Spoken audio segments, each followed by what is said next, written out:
You know exactly what it is you have to do. You've come up with a full plan in your mind and you've set aside the time to when you'll take action.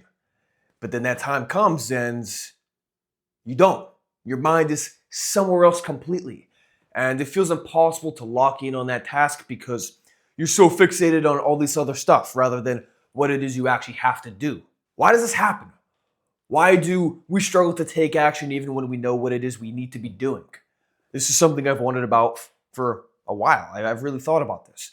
And I used to think it stemmed from a lack of willpower or discipline within my own life. And yeah, sure, that those things do matter. Those things do play a role in the inability to take action.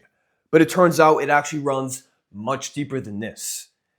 It turns out these are actually subconscious mental blocks that make action feel so difficult.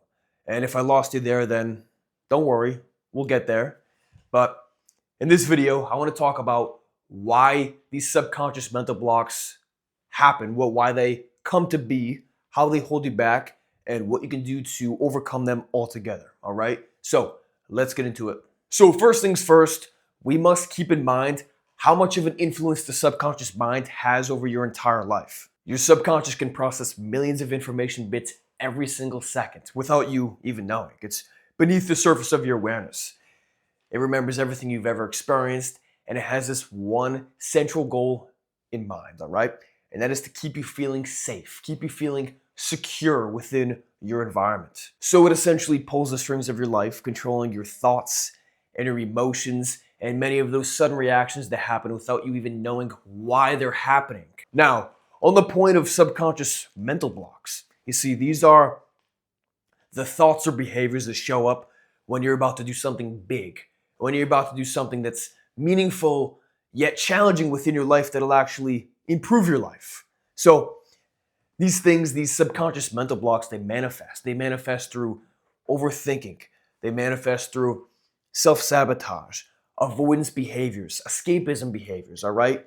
These things that happen in the short term to make you feel good, but ultimately in the long term, they really hold you back. So the big question is, why would the subconscious mind push you to do these things? Why would it essentially make you avoid doing the hard work, doing the things that are actually beneficial to you and fall into those cheap pleasures? Why does this happen? Well, the subconscious mind does not understand logic.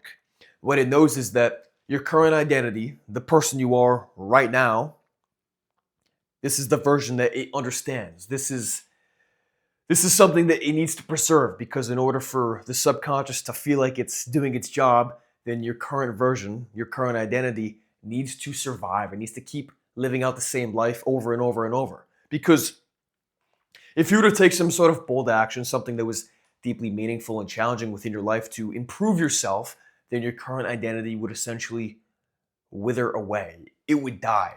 You would become somebody better, somebody that's an evolved version of yourself. But to the subconscious mind, shedding your old identity for a new identity is like death. It doesn't know any better.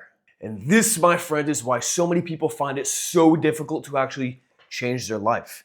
It's why following through and taking action on things, even when they know what they should be doing, feels impossible. Logically, they know exactly what it is they should be doing. They understand that by taking action, it'll feel uncomfortable, but it's actually beneficial for them. But subconsciously, at that emotional, intuitive level, they're held back. These are those subconscious mental blocks. So this begs the next question: how come so many people rely on willpower and discipline and pushing through when times are tough and when they're trying to do all the things that they need to be doing in order to become that next evolved version of their self? Why do so many people do this even when they know the power the subconscious mind has over them and how that these subconscious mental blocks can really hold them back? It really boils down to a lack of awareness. Just by watching this video, just by understanding how the subconscious mind works and the power it has and the influence it has over your entire life, you're already ahead of 90% of people.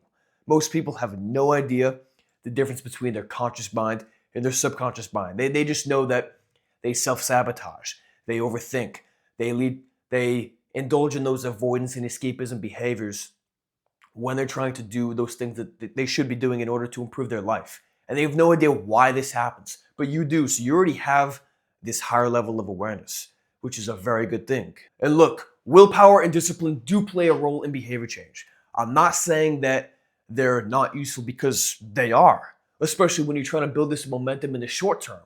But medium to long term, they're not solutions, all right? They're not things you should bet the whole house on. You should not rely on them to stay consistent with those meaningful actions that you should be taking on a daily basis. If you're really serious about maintaining this behavior change within your own life, then it really boils down to your internal beliefs and your self-perception, because otherwise you'll eventually fall back into your old ways, because what you're trying to do, those actions you're taking, don't align with how you perceive yourself.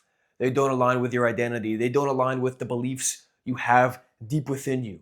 So the main takeaway here is to upgrade those beliefs. By upgrading those beliefs, you'll naturally upgrade your identity, that self-perception within you, all right? From there, you can follow through on those things you know you should be doing on a daily basis in the long term. It's not something that you're relying on willpower or discipline for. No.